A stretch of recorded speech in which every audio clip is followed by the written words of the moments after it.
Vamos a dar inicio en unos minutos. Están ingresando todavía algunos estudiantes. Vamos a dar inicio en unos minutos. Para concluir el punto que estamos estudiando de los principios del derecho notarial, vimos, sí, vamos bien. Es casi que vamos terminando ya el punto del programa. Luego entraríamos al punto del notario. Vamos a ver, hola a todos, desde TACTIC. ¡Wow! Buenas tardes, licenciado. Buenas tardes, Eddie. ¿Cómo está, Eddie? ¿Cómo le va? Hoy no anda el licenciado Otto por ahí, no todo. Bueno, está auxiliar, licenciado, pero aquí estamos bien, gracias. ¿Y usted qué tal? Está bien, aquí listo ya para iniciar la actividad. Buenas tardes, Ana Yolanda. Bueno, vamos a iniciar entonces. Para hoy habíamos visto ya los principios. Creo que esto ya lo habíamos visto en la mayor parte. Creo que solo únicamente para afinar, que no hayan dudas o comentarios al respecto, que tengamos las anotaciones correspondientes. El principio de escritura ya lo vimos todos los elementos. Ahí hay algunos pocos artículos de los que nos pueden servir, necesitamos otros más.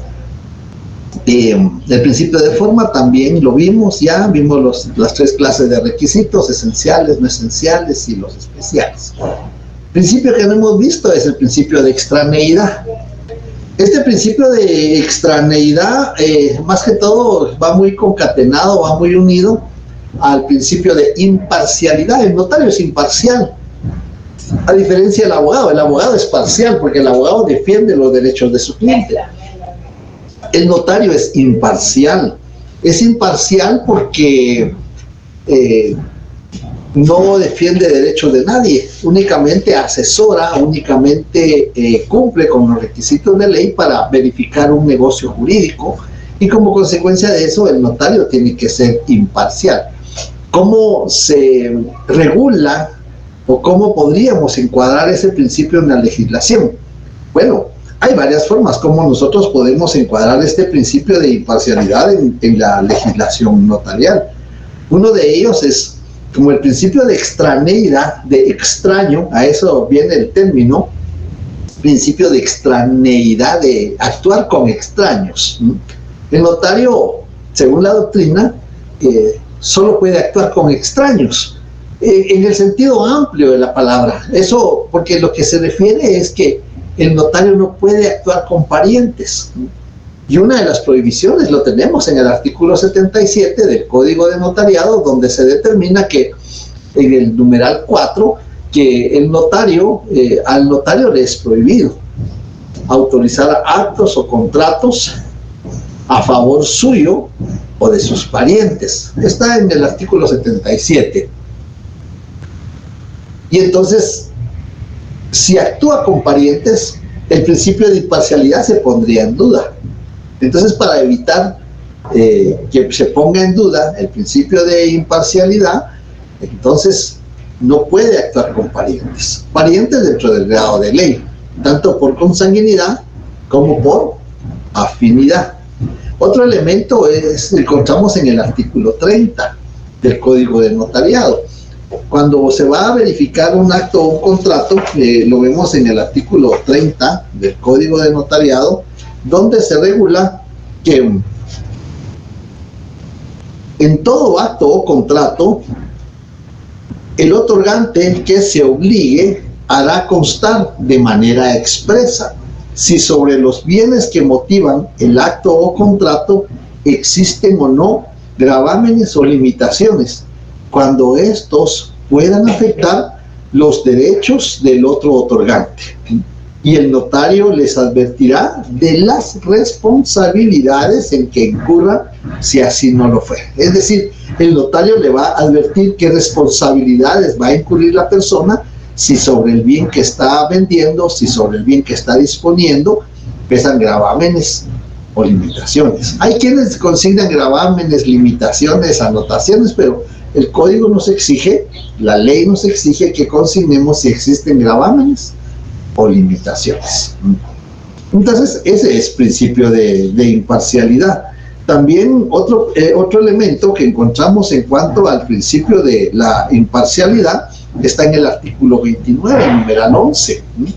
En el artículo 29, numeral 11, donde se determina que el notario dará fe que les advirtió a los otorgantes de los efectos del acto o contrato y que deben presentar el testimonio a los registros respectivos, que deben presentar el testimonio a los registros respectivos. Es decir, aquí les está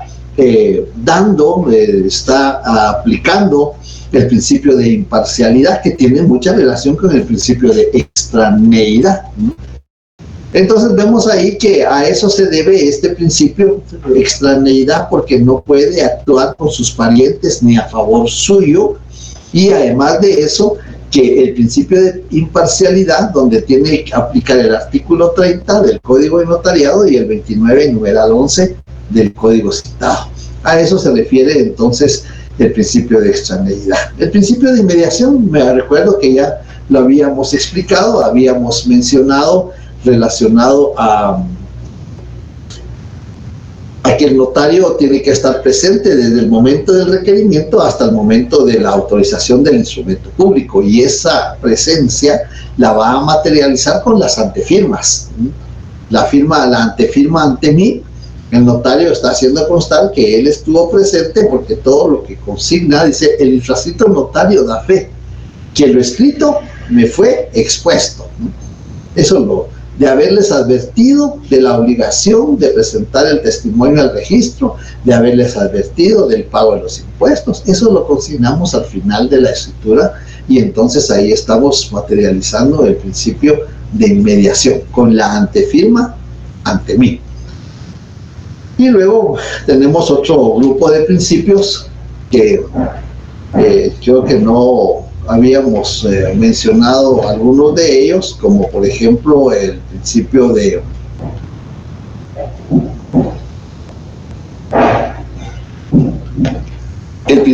autenticidad.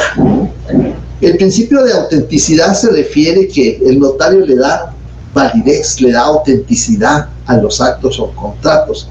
¿Cómo le da esa autenticidad? Bueno, al momento de la autorización. ¿Y cómo los autoriza? Con la firma que ha registrado en la Corte Suprema de Justicia. Así los autoriza. Y entonces la autenticidad también está regulada en el artículo 186, los documentos del Código Procesal Civil y Mercantil. Los documentos extendidos por notario producen fe y hacen plena prueba.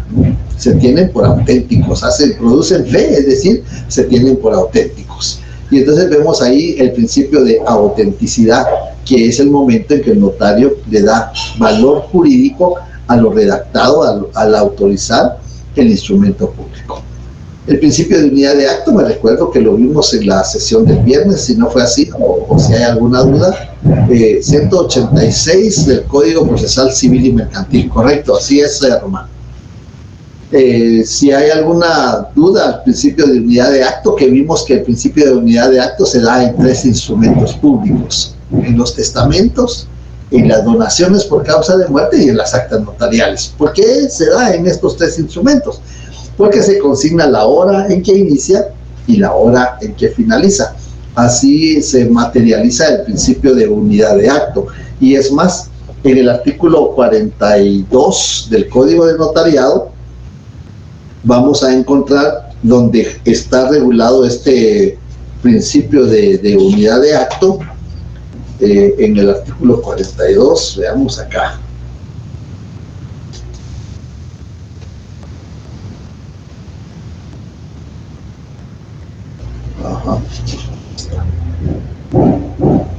En el artículo 42, en el numeral 8, encontramos este fundamento jurídico de la unidad de acto. La escritura pública de testamento, además de las formalidades generales contenidas, contendrá las especiales siguientes. Numeral 8. Que el testador, los testigos, los intérpretes en su caso y el notario firmen el testamento en el mismo acto. Por eso se llama unidad de acto. Y lo encontramos también en el artículo 44 donde se menciona lo concerniente a la donación por causa de muerte. Bien. El principio de especialidad, también lo mencionamos en la sesión anterior, está regulado en el artículo 110 del Código de Notariado. Los derechos y las obligaciones del notario no pueden modificarse por circulares, por disposiciones administrativas, sino que debe ser por reformas expresas a la ley. Entonces, ese principio de especialidad se refiere a que cualquier modificación a los derechos o a las obligaciones que tiene el notario deben de contenerse en una ley expresa donde se determine cómo puede el notario ejercer sus derechos y cómo puede el notario contraer obligaciones. Es decir, las obligaciones del notario, sí, Milton Daniel, le escucho. Buenas tardes, licenciado. ¿Este principio de especialidades también se le conoce como unidad de contexto o no? Correcto, así es, así lo menciona el propio artículo 110. Para mantener la unidad de contexto del Código de Notariado, debe de hacerse como una reforma expresa a la ley. Creo que el único que reúne ese requisito es el artículo 45 de la Ley del Impuesto sobre Inmuebles, único sobre inmuebles, donde modifica el artículo 38. Y así lo regula el artículo 45 de la Ley del Impuesto Único sobre Inmuebles. Se reforma expresamente el artículo 38, el cual queda de la siguiente manera, y ahí hace la reforma como queda el artículo 38 del Código de Notariado. Y ahí nos reformó una obligación que tenemos de remitir los avisos, para remitir los avisos de los contratos que están regulados en el artículo 38 del Código de Notariado. Entonces, a eso se refiere el principio de especialidad, y con base a lo que estaba mencionando por acá, relacionado a que también se le llama principio de unidad de contexto. Bien.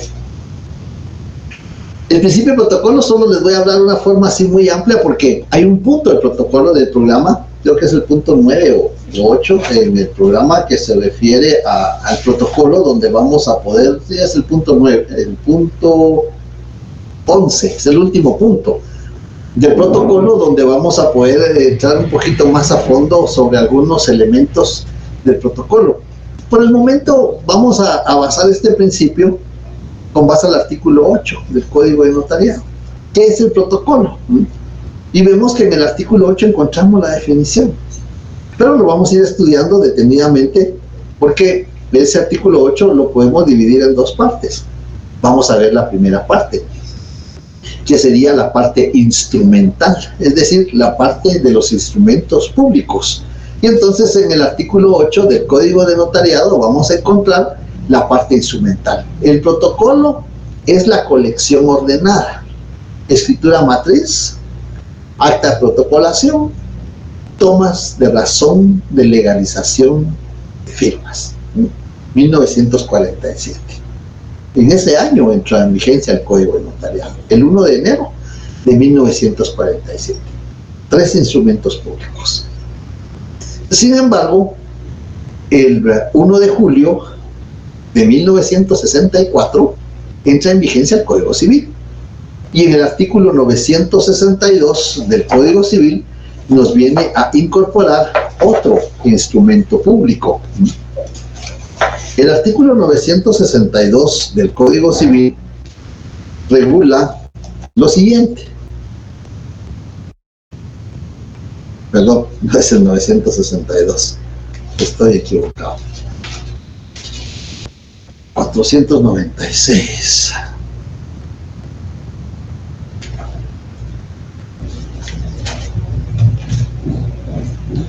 Oh, bien, estamos por aquí.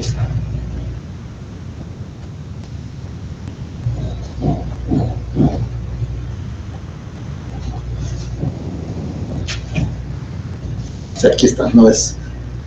Vamos a ver.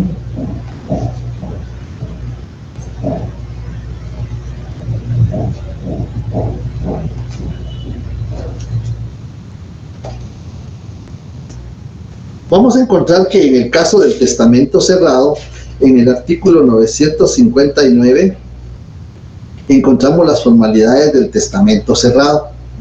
Y en este testamento cerrado vamos a encontrar que en el 962, autorizado el testamento cerrado, el notario lo entregará al testador después de transcribir en el protocolo con el número y en el lugar que le corresponde el acta de otorgamiento.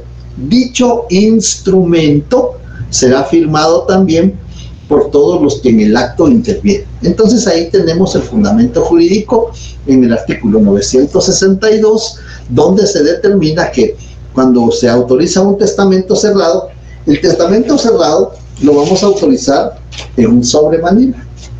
Introducimos el testamento y aquí en este sobre vamos a redactar un acta notarial. Aquí por eso tiene que ser un sobre de este tamaño. Ya que hemos redactado el acta notarial en el sobre, entonces lo que vamos a hacer es que vamos a tomar una hoja de protocolo y en el protocolo vamos a transcribir lo que está en el sobre, me la aplica porque ya explica, lo que está en el sobre lo vamos a transcribir en la hoja de protocolo.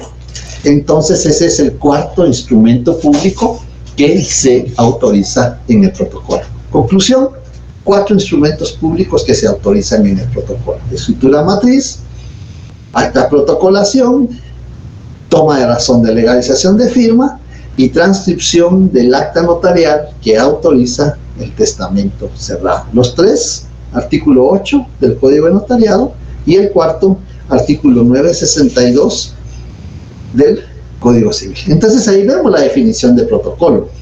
¿Qué otro nombre recibe el protocolo? Eso ya lo mencionamos con base al artículo 30 de la Constitución Política de la República y el artículo 21 del Código de Notariado. El protocolo también se le denomina registro notarial. Y el protocolo es un impuesto que debe de cubrir el notario. El protocolo es un impuesto con base al artículo 6 de la Ley del Timbre Fiscal y papel sellado especial para protocolo. Es un impuesto que debe cubrir el notario, cuyo valor es de 10 quetzales por cada hoja de protocolo. Entonces vemos que en cuanto al protocolo, es un registro estatal, es decir, es del Estado, no es del notario. Lo que paga el notario es un impuesto. Y además de eso, el notario es depositario del protocolo con base al artículo 19 del Código de Notariado. El notario es depositario del protocolo y responsable de su conservación. ¿Para qué sirve el protocolo? Pues sirve para redactar y autorizar los instrumentos públicos que la ley nos permite hacer, ¿verdad? Artículos 8 y 9 también del Código de Notariado. Ahí tenemos algunos artículos que se citan. El principio de función integral. No sé si hay alguna duda o algún comentario.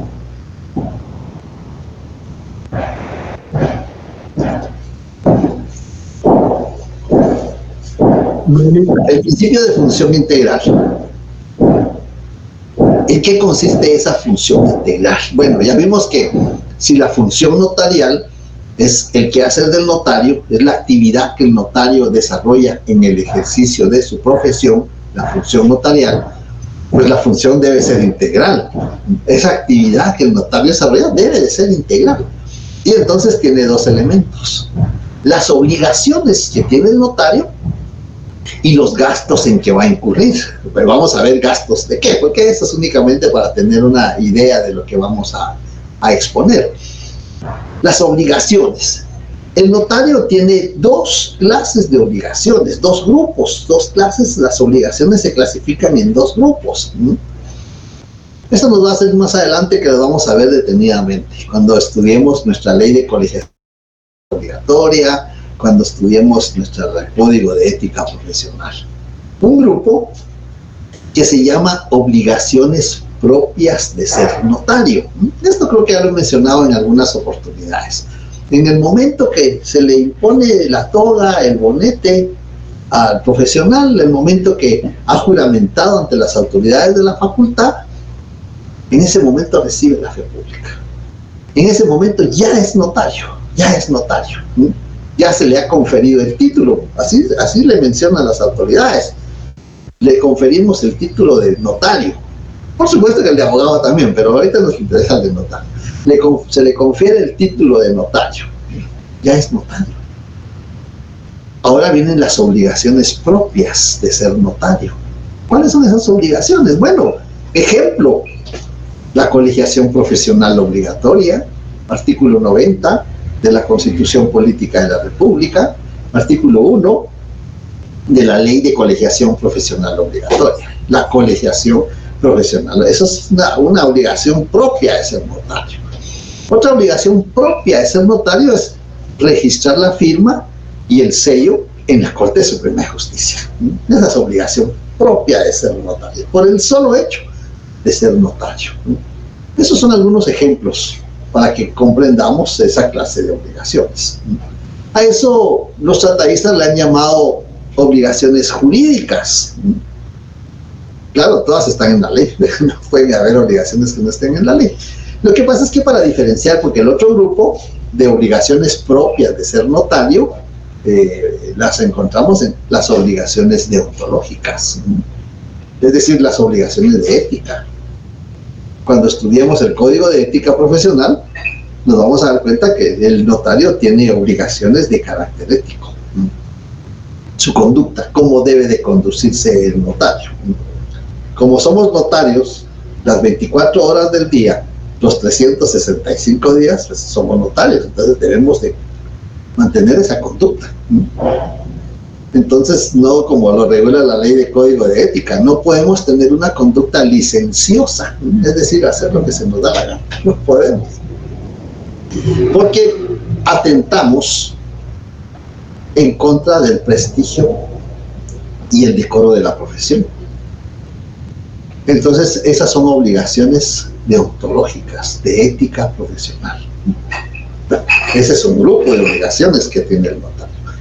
El otro grupo de obligaciones se clasifica en 3. Ese grupo de obligaciones se llama obligaciones derivadas, producidas o a consecuencia de autorizar un instrumento público. ¿Se recuerdan cuántos instrumentos públicos podemos autorizar? Son 7. De cualquiera de los 7 tenemos obligaciones que cumplir, ¿no? Y esas obligaciones derivadas o producidas o consecuencias de autorizar un instrumento público se clasifican en 3 categorías. Las obligaciones previas. Cuando vamos a autorizar una escritura de compraventa de bien inmueble, así es la denominación, compraventa de bien inmueble, no es solo compraventa o contrato de compraventa, no, contrato de compraventa de bien inmueble. ¿Qué tenemos que hacer? Bueno, pues tenemos una obligación previa, es identificar a las personas. ¿Y cómo los podemos identificar?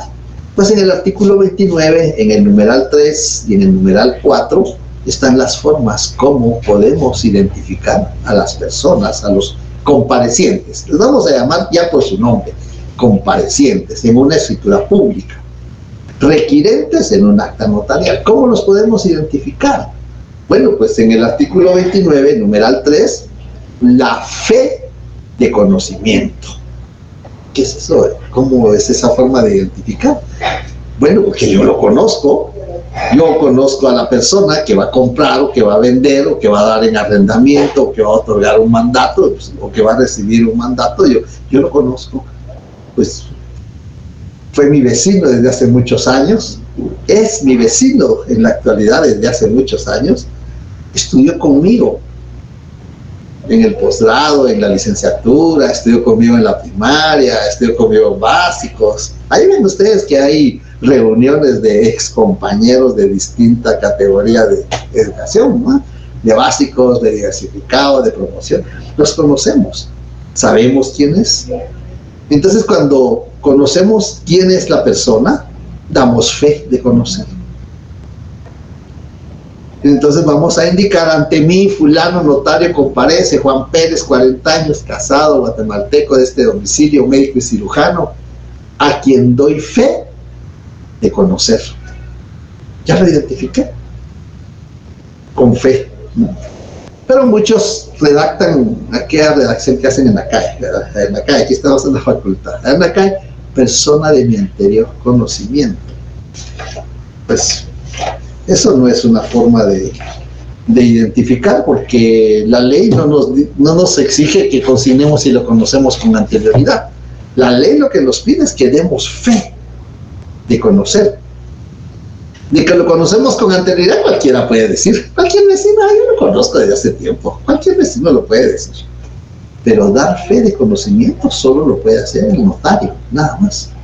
En el artículo 29, numeral 3, del Código de Notariado, encontramos: los instrumentos públicos contendrán, numeral 3, la fe de conocimiento de las personas que intervienen en el instrumento. Ahí está el fundamento.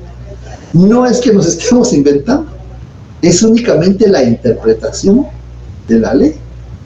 Fe de conocimiento. Y así lo vamos a redactar. El otro semestre, cuando ya nos toque redactar una escritura, así lo vamos a redactar. No vamos a seguir ese estereotipo, persona de mi anterior conocimiento, no. A quien doy fe de conocer.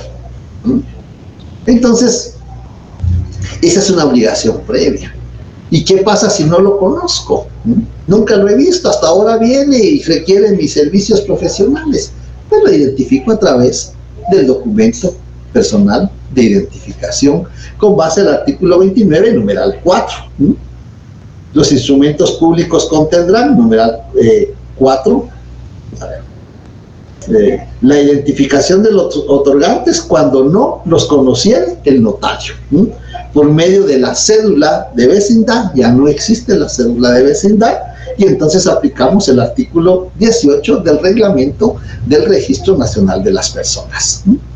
Documento personal de identificación, que es el documento de identificación vigente. Entonces lo identificamos a través del documento personal de identificación. Tiene un código único de identificación que le llaman CUI. Si ustedes toman su documento personal de identificación, se van a dar cuenta que ahí tiene un código único de identificación y que tiene 3 grupos de cifras. Y entonces tenemos que identificarlo a través del código único de identificación en letras. No podemos consignar cifras en el instrumento público, es en letras. Esas entonces son obligaciones previas. Luego vienen... sí, Eddie, le escucho. Licenciado, una consulta. Con el tema, por ejemplo, de las obligaciones previas, también podría ser que el notario le indique a las partes, ¿verdad? Que, por ejemplo, el bien inmueble que se está poniendo a disposición puede tener gravámenes, o no sería una obligación previa. Eso es una obligación simultánea. Eso ya ahorita lo voy a explicar. Ya lo habíamos mencionado en el principio de extraneidad, que es una circunstancia que el notario debe hacer constar, pero ¿en dónde lo hace constar? En el instrumento público. ¿En qué clase de escrituras? Porque no todas las escrituras lo llevan. Entonces, ¿en qué clase de escrituras y en qué momento? ¿Le escucho, María José? Buenas tardes, licenciado. Disculpe, me queda una duda en lo que usted explica en cómo se consigna el DPI. Como tenemos 3 grupos de números, ¿verdad? ¿Cómo se consigna ese número escrito? Bueno, lo que vamos a consignar es quien se identifica con el documento personal de identificación con código único de identificación, números, porque son 3 grupos, números.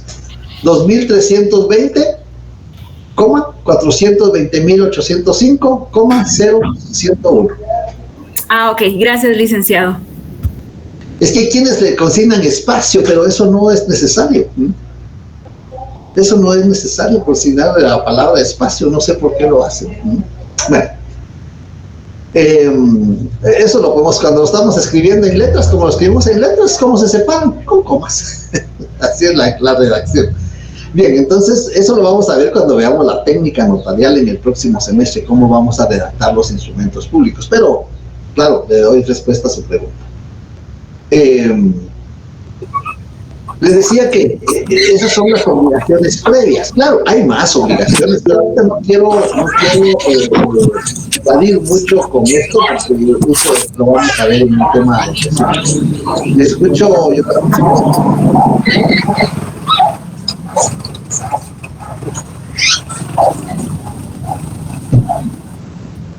Ana Yolanda, tu micro. Perdón, ¿No tiene pregunta, Yolanda? ¿No? Bueno. Entonces, ese es un ejemplo de obligaciones previas. Hay más, por supuesto, hay más. Y dependiendo del acto o contrato, también así surgen las obligaciones previas. Pero para que tengamos un ejemplo. Luego, las obligaciones simultáneas. Las obligaciones simultáneas es cuando ya estamos redactando el instrumento público. Por ejemplo, una declaración jurada. Hay actos, hay contratos que deben de contener declaración jurada. Y el notario le va a juramentar y va a hacerlo constar en el instrumento. El infracito notario procede a juramentar al señor fulano y le advierto de las penas aplicables a los autores del delito de perjurio, y quien manifiesta que se va a conducir con la verdad en la presente diligencia. ¿Por qué se va a juramentar un acto? Por ejemplo, en el artículo 5 del Código Civil vamos a encontrar un acto que debe de contener una declaración jurada y que el notario debe de hacerla constar en la escritura. En el artículo 5, el que constante y públicamente use nombre propio o apellido distinto del que consta en su partida de nacimiento, o use incompleto su nombre, u omita alguno de los apellidos que le corresponde, puede establecer su identificación por medio de declaración jurada hecha en escritura pública ante notario. Entonces ahí tenemos hecha en escritura pública ante notario. Y ahí tenemos un ejemplo de declaración jurada en la redacción del instrumento público. Esto es para que tengamos una idea de la obligación simultánea que tiene el notario al momento de estar redactando el instrumento público. Y luego vienen las obligaciones posteriores. Las obligaciones posteriores, dependiendo del negocio jurídico, dependiendo del acto o del contrato, el notario debe cumplir con las obligaciones que la ley le determina. La mayoría de veces, esas obligaciones son avisos. Avisos que tenemos que remitir. Por ejemplo, cuando autorizamos un testamento. Cuando autorizamos un testamento que tiene sus obligaciones previas, simultáneas y posteriores, tenemos que remitir un aviso que está regulado en el artículo 45 del Código de Notariado. Ese artículo 45 nos va a remitir al 1129 del Código Civil. ¿Dentro de cuánto tiempo tenemos que remitir el aviso? ¿A qué institución tenemos que remitir el aviso? ¿Qué pasa si remitimos el aviso después del plazo que señala la ley? ¿Qué sanción nos van a imponer? Entonces, esa es parte de la función integral del notario, cumplir con esas obligaciones que tiene en el ejercicio de su profesión. Y después, el otro elemento de la función integral son los gastos. Cuando se incurre en errores, vimos que el notario, al redactar el instrumento público, puede incurrir en errores. Le escucho, Manuel. ¿Qué tal? Muy buenas tardes. Disculpe que lo interrumpa. Fíjese que tengo un par de dudas con respecto a las obligaciones de ética y deontológicas. Hablando del tema anterior, estas entraban en las obligaciones propias de ser notario, me imagino. Correcto, así es. Y también tenía otra duda cuando estábamos hablando del principio de protocolos, que nos dijo que este se dividía en dos partes. La primera es la instrumental y la segunda no sé si no la dijo. Sí, no. le mencioné esto y entonces les dije que como hay un tema, el tema número 11, que se trata exclusivamente del protocolo, pero claro, con gusto le voy a resolver la inquietud. Tiene dos partes el protocolo: la parte instrumental, que son 4 instrumentos públicos, artículo 8 del Código de Notariado, más 962 del Código Civil, y el último párrafo del artículo 8, y demás documentos que el notario registra de conformidad con esta ley, es decir, con base a la ley del notariado. Nosotros le decimos Código de Notariado y en la pasta sí dice Código de Notariado, no es código. El propio artículo 8 es uno de los tantos que menciona, se refiere a esta ley, es una ley. De otros no sé de veras por qué le decimos código notarial, pero es una ley. Y en esta ley están regulados otros documentos que el notario va a registrar, es decir, que el notario va a incorporar en el protocolo. ¿Y cuáles son esos documentos? Porque yo sé que a usted le va a surgir la duda. Pues la razón de cierre, que está regulada en el artículo 12 del Código Notariado, el índice, que está regulado en el artículo 15, y los atestados. Los atestados que están regulados en el 17 del Código Notariado. Esa es la otra parte, son documentos, no son instrumentos públicos. ¿Por qué no son instrumentos públicos? Porque no contienen negocios jurídicos, no contienen contratos, son documentos que el notario incorpora al final del protocolo. Esa es la otra parte. Gracias, le agradezco mucho. Muy bien. Entonces estábamos en el principio de función integral. Ese principio tiene, ya vimos las obligaciones que son de 3 categorías, las previas, las simultáneas y las posteriores, y ahora el otro elemento de la función integral son los gastos. Bueno, ¿y qué gastos?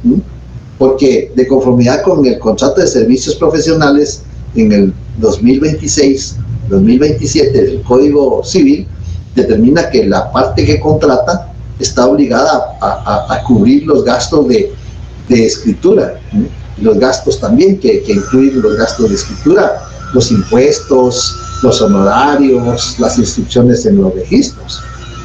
¿Y qué gastos entonces se refiere? Se refiere a aquellos gastos en que se va a incluir porque el notario se equivocó en algún elemento de la redacción del instrumento. Por ejemplo, si como notario redacto un instrumento público, pero no le consigné la edad a uno de los comparecientes y presento el testimonio al registro, a cualquiera de los registros, digamos al registro de la propiedad, que es lo más común, presento el testimonio al registro de la propiedad, van a decir, se suspende porque no le consignó la edad a uno de los comparecientes. ¿Qué puedo hacer? Bueno, con base al artículo 77, numeral 4 del Código de Notariado, lo que puedo hacer es una escritura de aclaración. Voy a aclarar la escritura con la antefirma por mí y ante mí. Voy a autorizar una escritura de secundaria o accesoria de ampliación, donde voy a consignar que autoricé una escritura, que se me olvidó consignar la edad y que la edad del vendedor es de tantos años. Ya enmendé. Pero para eso usé una hoja de protocolo. Para redactar eso usé una hoja de protocolo. Aunque no la utilice toda, pero ya usé la hoja. 10 quetzales de la hoja. Tengo que extender testimonio. Pues tengo que extender testimonio, pues afortunadamente no paga impuestos con base al artículo 14 de la ley del timbre fiscal, no paga impuestos. Pero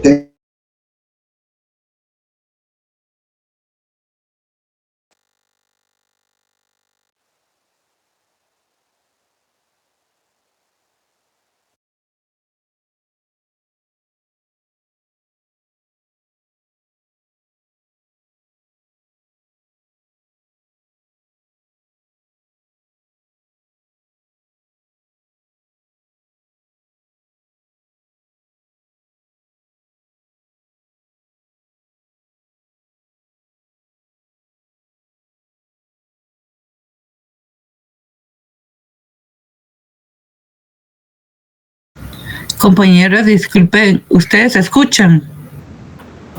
No, creo que se quedó congelado. Gracias, pensé que era mi compu.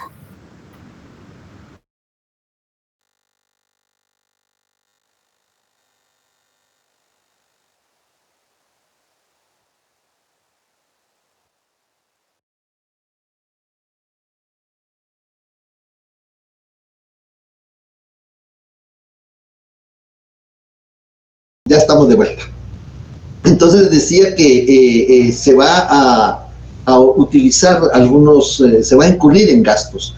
Esos gastos en que se incurra, ya sea porque cometí como notario, cometí un error, tengo que autorizar una escritura de aclaración, de ampliación, de modificación por error mío, como notario, error de forma, ¿sí? De forma.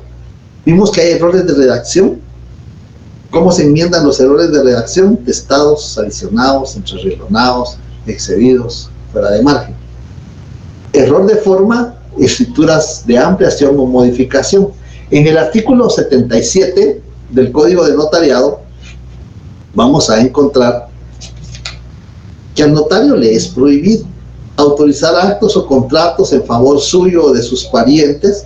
Sin embargo, podrá autorizar con la antefirma por mí y ante mí los instrumentos siguientes. Literal E.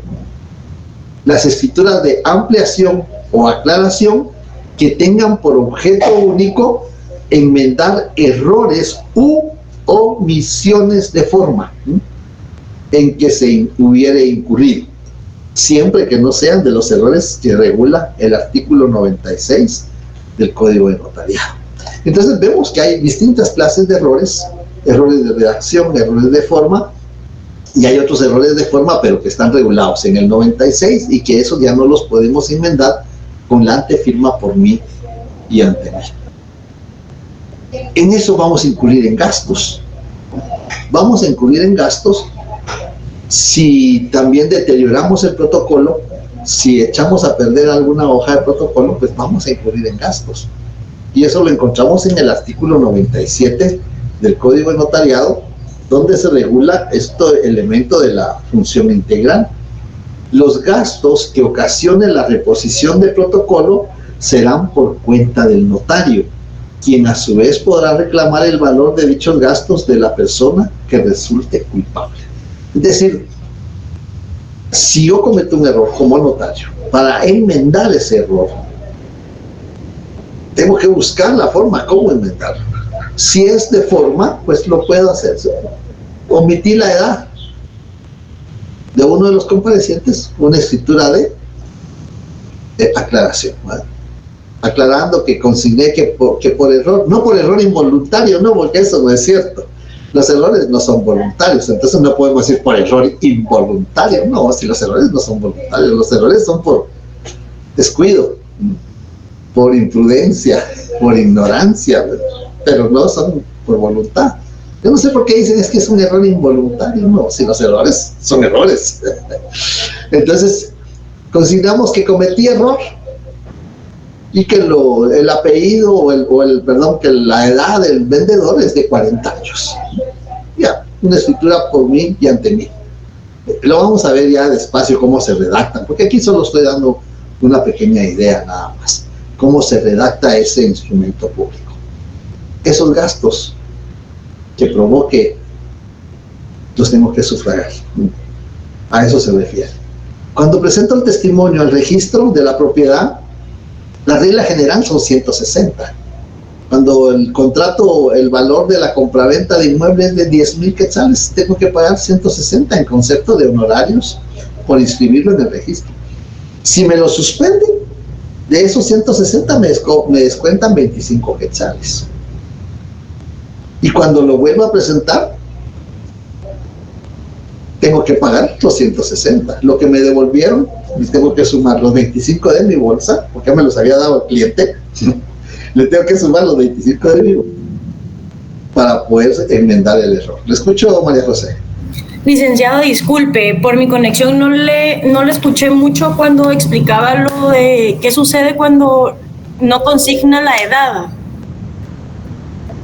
Cuando no se consigna la edad, lo que podemos hacer es autorizar una escritura de ampliación. Con base al artículo 77, literal E del Código de Notariado, porque es un error de forma.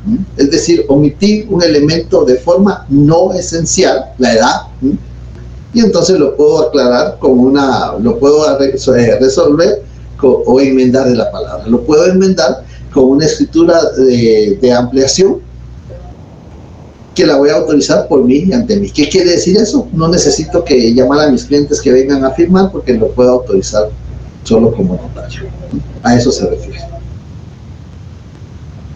Bien, no sé si hay alguna otra duda, algún otro comentario, alguna otra observación que teníamos la presentación, pero como se nos fue, tuvimos el problema que se nos fue la señal.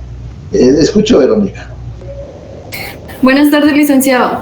Solo tengo una consulta. Fíjese que yo estuve trabajando con una abogada hace aproximadamente un año, pero a mí me daba pena preguntar por qué en las escrituras a veces en la última parte se ponía cancelada y se hacía como unos tachones, pero no eran tachones, sino que eran como líneas abajo de la palabra cancelada. Ah, muy bien. Como dentro de las dentro de los instrumentos públicos que regula el Código de Notariado, tenemos las escrituras principales, las escrituras accesorias y las escrituras canceladas, con base al artículo 37 del Código de Notariado. Una escritura cancelada es un instrumento que no nace a la vida jurídica, porque no ha sido firmado por uno o por todos los comparecientes. Con uno que no firme, tenemos que cancelar la escritura. Esa escritura solo hacemos una razón indicando que se cancela. Así, sencillamente, cancelada y la firma del notario. Eso es lo que tenemos que consignar nada más. Eso quiere decir que no firmó alguno de los comparecientes y como consecuencia de eso hay que cancelar el instrumento público. De esa escritura cancelada, como no nace en la vida jurídica, lo que tenemos que hacer es remitir un aviso al Archivo General de Protocolos con base al artículo 37 del Código de Notariado. A eso se debe que se cancele la escritura y se llena con líneas para no utilizar la hoja o el espacio que había en la hoja, se llena con líneas porque así lo regula el artículo 13 del Código de Notariado, que los espacios en blanco se van a llenar con una línea. A eso se debe una escritura cancelada, se hace una razón. No hay que explicar por qué. Gracias, licenciado. No hay que explicar por qué la cancelé, solamente cancelada. Se puede cancelar porque uno no firmó o todos no firmaron, o porque se incurrieron en muchos errores, se desconfiguró la hoja en la impresora y hay que cancelarla. A eso se debe. Bien, entonces vemos ahí que esos son los elementos del principio de función integral en cuanto a los dos elementos que contiene, las obligaciones que tiene el notario y los gastos en que pueda incurrir. No sé si hay alguna duda, algún comentario, alguna observación en cuanto a ese tema. Escucho, Ed. Licenciado, continuando por ejemplo con el ejemplo que dio la compañera, ¿verdad? Las escrituras canceladas, ¿a quién se le atribuyen esos gastos que se surtan, ¿verdad? Con respecto a esos gastos los tiene que pagar el notario, como lo leímos en el artículo 97 del Código de Notariado. En el artículo 97 lo que se regula son los gastos de la reposición del protocolo en caso que se cometa una pérdida o un deterioro o una destrucción del protocolo, pero esos gastos son igual para los errores que cometemos. Los gastos que ocasionen la reposición del protocolo serán por cuenta del notario. Igual, si cometemos un error, yo no le voy a decir a mi cliente, mire, fíjese que cometí un error, no me dieron bien la clase de notariado, no aprendí bien. Entonces, no le puedo decir eso a mi cliente. Entonces, mejor lo resuelvo por mi cuenta, por mí, ante mí, y tengo que sufragar los gastos, porque fue error del notario. No es error del notario. Gracias, licenciado. Estas de las características, lo que pasa es que esta presentación me ha servido a mí de guía porque me ha servido en otras oportunidades y esto ya lo habíamos visto, las características del derecho notarial, ya lo habíamos platicado, cuáles son los elementos que lo hacen diferente a las demás áreas del derecho, y entonces creo que en esto no vamos a reparar mucho, salvo que hubiera duda, algún comentario o alguna observación. Y de la misma manera vimos que el derecho es una unidad que únicamente se clasifica por áreas, no se puede dividir, no se puede atomizar, sino que únicamente son áreas que se clasifican para su estudio, para su aplicación, y que el derecho tiene dos elementos, la norma jurídica y los elementos doctrinarios. Eso es lo que representa esta gráfica que tenemos ahí. Los sistemas fue lo último que vimos el día viernes, el sistema de notario sajón y el sistema de notario latino.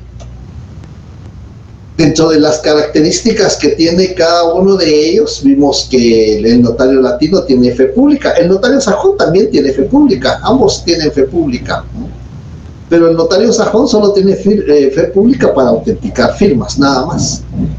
Lo del contrato, el contenido, no tiene nada que ver el notario en el sistema sajón. En el sistema latino es un profesional del derecho, explicamos por qué es un profesional, debe obtener el título facultativo, es un funcionario público. La ley le da la categoría de funcionario público, no obstante que no recibe sueldo del Estado, no pertenece al engranaje estatal o burocrático, no pertenece al notario, es un profesional libre en su ejercicio, pero sí está catalogado como funcionario público. Si no, solo miren el artículo 92 del Código Civil, funcionarios que autorizan el matrimonio, y ahí está el notario. Es decir, le está dando la categoría de funcionario. Es un profesional independiente, no recibe sueldo del Estado, lo único que recibe el Estado es la fe pública, nada más, pero es un profesional independiente. Es más, es tan independiente que puede ejercer en todo el territorio nacional, no tenemos límite, en Guatemala no tenemos límite. Yo he tenido el privilegio de ya recorrerme casi toda la república, sí, toda la república ya en el ejercicio de la profesión, por actas notariales, escrituras públicas, pues podemos ejercer en todo el territorio nacional, es más, podemos ejercer afuera del territorio nacional, siempre y cuando cumplamos con el requisito del artículo 27, es decir, remitir el aviso que vamos a salir del territorio nacional y que el acto contrato surte efectos en Guatemala. Eso con base al artículo 43 de la ley del organismo judicial, que determina que los notarios podemos autorizar actos o contratos en el extranjero siempre y cuando surtan efectos en Guatemala. Redactamos el instrumento público, tenemos los conocimientos jurídicos, científicos y técnicos para redactar el instrumento público. Como consecuencia, somos autores y responsables del contenido del instrumento público. Se nos asume la responsabilidad. No podemos decir lo hizo mi asistente, lo hizo mi procurador, lo hizo mi secretaria. Es posible que así sea, pero la responsabilidad es del notario. Entonces es el que redacta el instrumento público.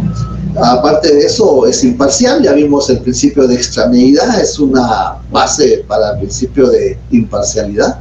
El notario no es como el abogado defiende los derechos de su cliente, el notario no, el notario es imparcial. Y esa imparcialidad la vimos en el artículo 30 del Código de Notariado y en el artículo 29, numeral 11. En el artículo 29, numeral 11 del Código Notariado se determina la advertencia a los otorgantes de los efectos legales del acto o contrato. Es decir, hay que advertirles cuáles van a ser los efectos a las dos partes. Hay que advertirles por el principio de imparcialidad. Mientras que en el sistema sajón ya vimos cuáles son las características. El notario sajón no redacta el instrumento, él solo autentica las firmas. Sí tiene fe pública para autenticar firmas, no necesita ningún título, únicamente ciertos conocimientos generales de derecho y una cultura general. Aparte de eso, su función es por un tiempo determinado, es decir que la autorización que le da la Corte es por 3 años, por 5 años, y eso debe consignar en el sello profesional. Bueno, no es sello profesional porque no tiene título, no es profesional, pero sí debe consignar en el sello, debe consignar cuándo expira su función. Y vimos las variantes del sistema funcionario judicial en el artículo 6 del Código de Notariado, y aplicamos también el 70, literal G, de la ley del organismo judicial. Notario funcionario administrativo, vimos el artículo 10, el escribano de Cámara y Gobierno y los cónsules y agentes diplomáticos cuando sean notarios.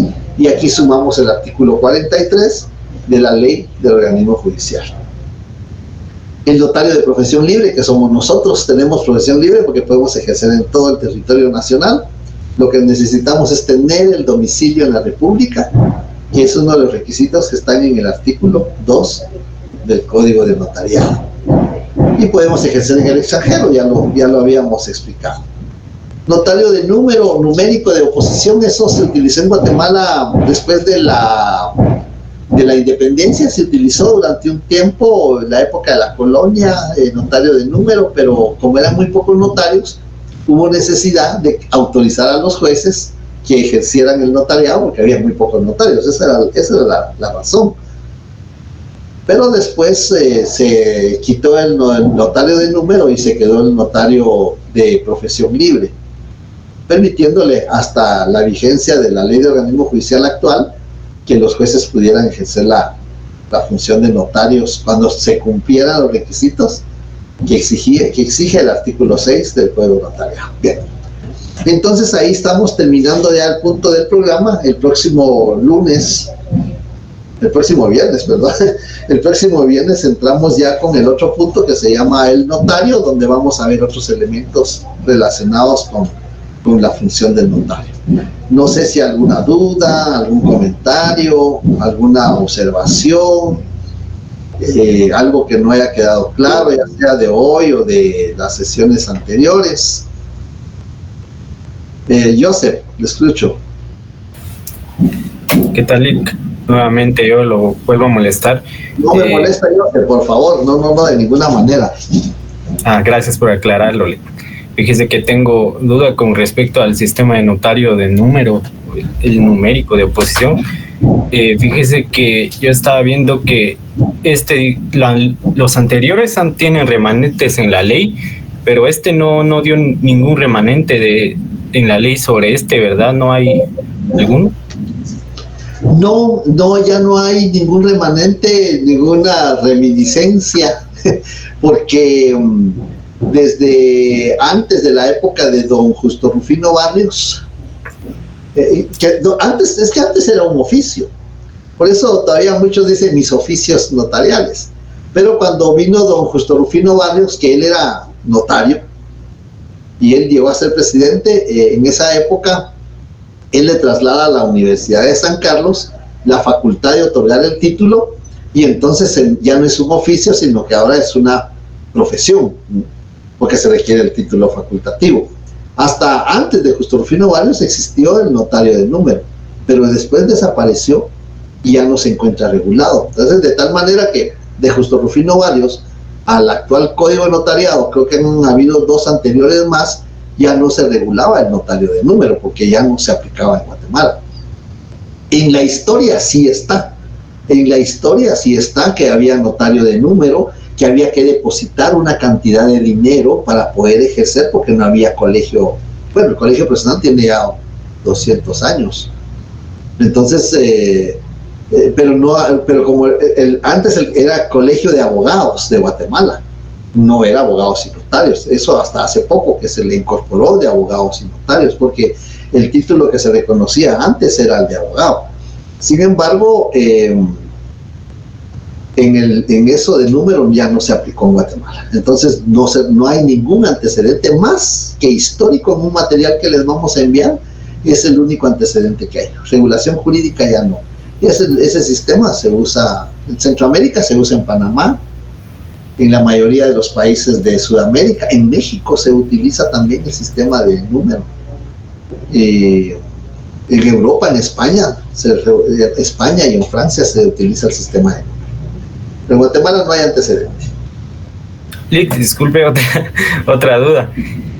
Con respecto a las variantes del sistema latino, 2 ya no están nada como que enraizadas en este momento, que actualmente, que sería el de funcionario judicial y del que vamos a hablar, pero de funcionario administrativo, según los artículos que habíamos mencionado, el 10 del Código de Notariado, el 6 numeral 2 igual del Código de Notariado y el artículo 43 de la del OJ, también eso sí están o sea, este sistema de notario funcionario administrativo sí está como que todavía vivo dentro de nuestro sistema, o también tengo que agregar, digamos, anotar en mi ley de que ya no están vigentes.